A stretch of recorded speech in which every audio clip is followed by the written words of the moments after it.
Bismillahirrahmanirrahim. Assalamualaikum warahmatullahi wabarakatuh. Hamidan lillah wa musallian ala rasulillah wa ala alihi wa ashabihi wa mawalah. Subhanaka la nuhsi thana'an alaika anta kama thaita ala nafsik. Falakal hamdu hatta tarada wa lakal hamdu idha radita wa lakal hamdu ba'da ridha. Subhanaka la ilma lana illa ma'allamtana. Innaka antal alimul hakim wala hawla wala quwata illa billahil aliyil azim. Hadirin yang dimuliakan Allah Subhanahu wa taala, alhamdulillah kita telah sampai ke hari yang ke-6 di bulan Ramadan 1444 Hijrah. Mudah-mudahan kita senantiasa mendapatkan rahmat dari Allah Subhanahu wa taala. Pada hari ini insya Allah kita sama-sama akan merenungkan surat Al-Baqarah ayat yang ke-170. Ayat yang mulia ini menjelaskan tentang larangan taklid buta, mengikuti apa yang dahulu nenek moyang, walaupun nenek moyang tersebut tidak mendapatkan petunjuk. Firman Allah Subhanahu wa taala, A'udzu billahi minasy syaithanir rajim. Bismillahirrahmanirrahim.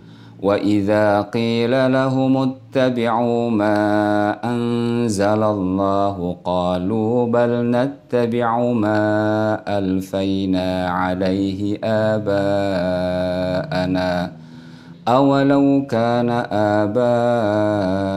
aba'uhum la ya'qiluna syai'an wa la yahtadun.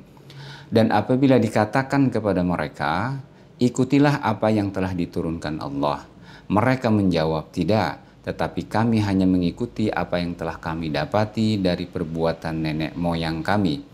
Apakah mereka akan mengikuti juga walaupun nenek moyang mereka itu tidak mengetahui apapun dan tidak pula mendapat petunjuk? Hadirin yang dirahmati Allah Subhanahu wa taala, Imam Al-Qurtubi menjelaskan bahwa khitab atau seruan pada ayat ini ada perbedaan di kalangan para mufassir. Ada yang mengatakan bahwa seruan ini adalah kepada orang-orang musyrik jahiliyah di Makkah. Namun Ibnu Abbas mengatakan bahwa ayat ini diturunkan terkait dengan orang-orang Yahudi. Sementara At-Tabari berpendapat kalimat hum, mereka, pada firman Allah ini ditujukan secara umum. Qauluhu ta'ala, wa idza qila lahum ittabi'u ma anzalallah, dan apabila dikatakan kepada mereka, ikutilah apa yang diturunkan Allah. Imam Muhammad Ali As-Sabuni di dalam tafsir beliau Saffatut Tafasir menjelaskan, artinya wa idza qila lil musyrikin ittabi'u ma anzalallahu ala rasulihi minal wahyi wal qur'ani watruku ma antum alaihi minadh dhalali wal jahl. Apabila dikatakan kepada orang-orang musyrik, ikutilah apa yang diturunkan Allah Subhanahu wa taala kepada rasulnya berupa wahyu dan Al-Qur'an, dan tinggalkanlah apa yang telah kalian lakukan berupa kesesatan dan kebodohan. Qalu bal nattabi'u ma alfayna 'alaihi aba'ana. Mereka menjawab, tetapi kami hanya mengikuti apa yang telah kami dapati dari perbuatan nenek moyang kami. Artinya, bal nattabi'u ma wajadna 'alaihi aba'una. Tidak, bahkan kami hanya mengikuti apa yang kami dapati dari bapak-bapak dan nenek moyang kami. Hadirin yang dimuliakan Allah Subhanahu wa taala, Allah kemudian berfirman untuk menyanggah sikap mereka ini. Awalau kana aba'uhum la ya'qiluna syai'an wa la yahtadun. Apakah mereka akan mengikuti juga walaupun nenek moyang mereka itu tidak mengetahui sesuatu apapun dan tidak mendapatkan petunjuk? Ayat tabi'una aba'ahum walau kanu sufaha aghbiya laisa lahum aqlun yarda'uhum anisyarri wala basirah tuniru lahumut tariq. Apakah mereka akan tetap mengikuti nenek moyang mereka walaupun mereka bodoh, tidak memiliki pikiran untuk menolak perbuatan jahat, dan tidak memiliki mata hati yang dapat menerangi jalan mereka?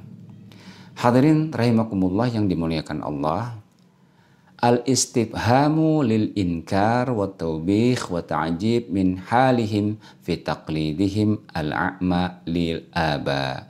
Menurut Imam Ali As-Sabuni bahwa kalimat tersebut adalah kalimat istifham, pertanyaan untuk mengingkari, untuk mengecam dan miris terhadap kondisi mereka yang taklid buta terhadap nenek moyang mereka. Hadirin rahimakumullah, Imam Ibnu Katsir menyebutkan al-ayatu wa hadhil ayatu wallati qablaha murtabitatun bima qablahuma, bahwa ayat 170 ini dan ayat 169 itu berkaitan dengan ayat sebelumnya 168. Wa dzalika anna Allah subhanahu akhbara an jahalatil Arab fima tahaqqamat fihi bi araiha as-safihah fil bahirah wasaibah wal wasilah, yaitu bahwa Allah Subhanahu wa taala memberitahukan tentang kebodohan orang Arab jahiliyah mengenai pikiran dan akidah mereka. Fahtahajju, mereka berhujjah bi annahu amrun wajadu alaihi aba'ahum fattaba'uhum fi dzalika wa taraku ma anzalallahu ala rasulihi wa amara bihi fi dinihi. Mereka beralasan bahwa apa yang mereka lakukan hanyalah mengikuti apa yang dilakukan oleh kakek nenek moyang mereka. Padahal Allah Subhanahu wa taala telah mengutus Rasulnya untuk menjelaskan semua kesalahan mereka yang mereka ikuti. Hadirin yang dirahmati Allah Subhanahu wa taala, inilah yang disebut dengan taklid. Wa huwa fil lughati ma'khudun min qiladatil ba'ir. Dari segi bahasa, taklid itu adalah diambil dari kata tali kekang. Fa innal araba taqul qalladtu al-ba'ira idza ja'alta fi unuqihi hablan yuqadu bihi faka'anna al-muqallida yaj'alu amrahu kullahu liman yaqudu haitsu sya'a.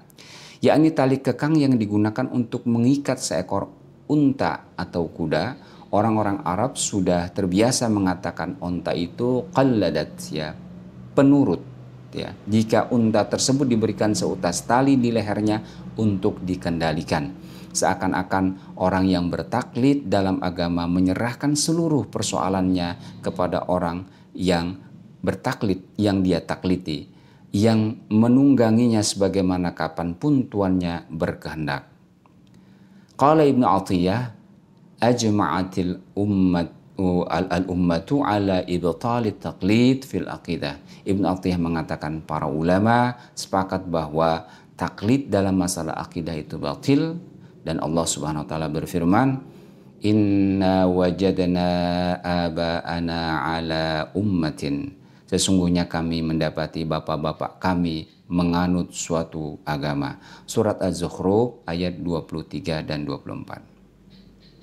Lalu Allah Subhanahu wa taala mengecam taklid mereka terhadap nenek moyang mereka ini dan penolakan mereka terhadap ajaran yang dibawa utusan Allah Subhanahu wa taala, seperti yang dilakukan oleh orang-orang Arab jahiliyah yang mengikuti hawa nafsu mereka dan taklid kepada para pemuka mereka dan menolak ajaran yang dibawa oleh Rasulullah sallallahu alaihi wasallam. Hadirin rahimakumullah yang dimuliakan Allah. Demikianlah makna dari surat Al-Baqarah ayat 170. Allah melarang taklid buta, mengikuti apa yang ada pada nenek moyang dalam persoalan akidah, sementara menolak apa yang Allah turunkan melalui Rasulnya. Ketika telah diberikan Allah akal orang untuk membimbing mana yang salah dan mana yang benar, dan sungguh di dalam persoalan akidah, Al-Quran menyuruh kita untuk berpikir dalam perkara-perkara yang bisa dijangkau oleh akal, dan kemudian mengikuti apa-apa yang menjadi sebuah sumber yang bisa diterima oleh akal, semisal Al-Quran. Hadirin rahimakumullah yang dimuliakan Allah Subhanahu wa taala.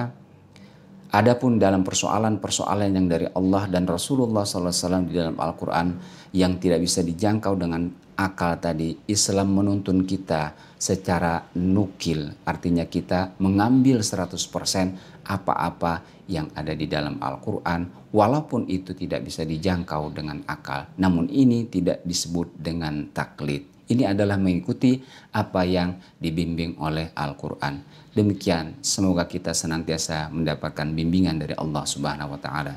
Amin ya Allah ya rabbal alamin.